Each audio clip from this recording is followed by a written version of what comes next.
ನಮಸ್ಕಾರ. ನಾನು ನಿಮ್ಮ ಲಕ್ಷ್ಮೀ ಹೆಬ್ಬಾಳ್ಕರ್ ಮಾತಾಡ್ತೀನಿ. ಇವತ್ತಿಗೆ ಕರ್ನಾಟಕ ರಾಜ್ಯ ಸರ್ಕಾರದ ಮಹತ್ವಾಕಾಂಕ್ಷೆಯ ಯೋಜನೆಯಾದಂತ ಗೃಹಲಕ್ಷ್ಮಿಯನ್ನ ಜಾರಿಗೆ ತಂದು 1 ವರ್ಷ ಆಯಿತು. ಈ ಸಂದರ್ಭದಲ್ಲಿ ಕುಟುಂಬದ ಎಲ್ಲ ಯಜಮಾನಿಗಳಿಗೆ, ನನ್ನ ಗೃಹಲಕ್ಷ್ಮಿಗಳಿಗೆ ನಾನು ಹಾರ್ದಿಕ ಶುಭಾಶಯಗಳನ್ನ ಮತ್ತು ಅಭಿನಂದನೆಯನ್ನು ಸಲ್ಲಿಸ್ತೀನಿ.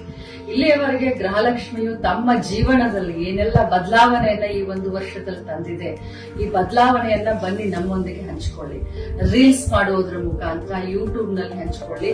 ಯಾರು ಜಾಸ್ತಿ ರೀಲ್ಸ್ ಓಡುತ್ತೆ, ವ್ಯೂಸ್ ಸಿಕ್ಕುತ್ತೋ ಅಂತ ಕುಟುಂಬಕ್ಕೆ, ಅಂತ ಯಜಮಾನಿಗೆ, ಅಂತ ಗೃಹಲಕ್ಷ್ಮಿಗೆ ನಿಮ್ಮ ಲಕ್ಷ್ಮೀ ಹೆಬ್ಬಾಳ್ಕರ್ ಕಡೆಯಿಂದ ಒಂದು ಬಹುಮಾನ 1 ತಿಂಗಳು ಅಂದ್ರೆ ಸೆಪ್ಟೆಂಬರ್ 30ನೇ ತಾರೀಕಿನವರೆಗೂ ನಿಮ್ಮ ರೀಲ್ಸ್ ಗಳನ್ನ ಯೂಟ್ಯೂಬ್ ಗಳಲ್ಲಿ, ಫೇಸ್ಬುಕ್ ನಲ್ಲಿ ಅಥವಾ ಇನ್ಸ್ಟಾಗ್ರಾಮ್ ನಲ್ಲಿ ಹಂಚಿಕೊಳ್ಳಿ.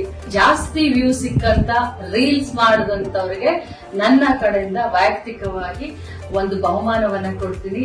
ಹರಿಯಪ್ ಮೊದಲ 50 ಜನರ ದಾರಿಯನ್ನ ನಾನು ಕಾಯ್ತಾ ಇರ್ತೀನಿ. ಖಂಡಿತವಾಗ್ಲೂ ತಾವೆಲ್ಲರೂ ಈ ಒಂದು ರೀಲ್ಸ್ ಮಾಡೋದ್ರ ಮುಖಾಂತರ ಈ ಒಂದು ಗೃಹಲಕ್ಷ್ಮಿ ಯೋಜನೆಯಿಂದ ತಮ್ಮ ಜೀವನದಲ್ಲಿ ಆದಂತ ಬದಲಾವಣೆಯನ್ನ ನಮ್ಮೆಲ್ಲ ಕರ್ನಾಟಕ ರಾಜ್ಯದ ಜನರ ಜೊತೆ ಹಂಚಿಕೊಳ್ಳಿ. ತಮ್ಮೆಲ್ಲರಿಗೂ ಶುಭಾಶಯಗಳು. ನಮಸ್ಕಾರ. ಎಲ್ಲರಿಗೂ ಒಳ್ಳೆಯದಾಗಲಿ.